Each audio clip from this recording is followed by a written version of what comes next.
Apple podcast categories have disappeared. What does it mean?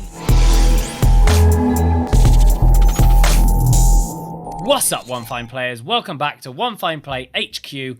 We've been away for summer holidays, so we're just catching up. We've got all kinds of exciting content planned for the next few weeks, but let's crack on first with the news that Apple last week removed their categories from the podcast app.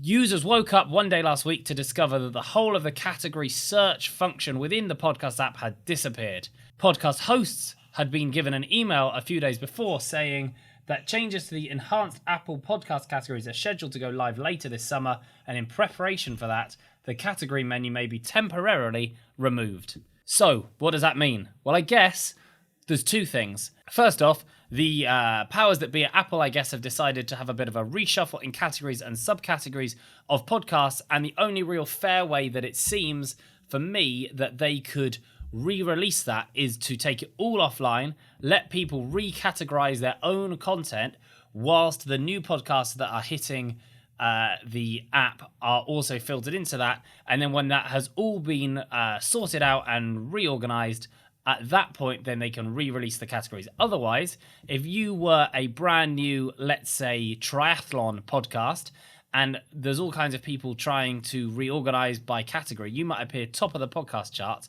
get some kind of fame, and then it's all a bit skewed for the users. It doesn't quite make sense. So I guess the only thing to do is remove all of the podcast content and the podcast categories and then start again. There's no real downsides to doing that, I guess, except for discovery for a short period is a bit wonky, but you know what? Temporary is temporary. It'll be fixed in no time. As a good friend of mine says, it's just a moment in time. So what else is there to say? The only other real thing is that potentially for advertisers it's a little bit funny because you might get some skewed results, but again, short term, I'm sure they'll live with it.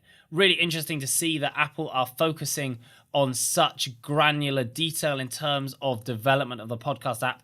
Categories is something that I guess has grown as podcasting has grown, and as with other things in life, sometimes you just need a good old sort out. So I guess that's what this is.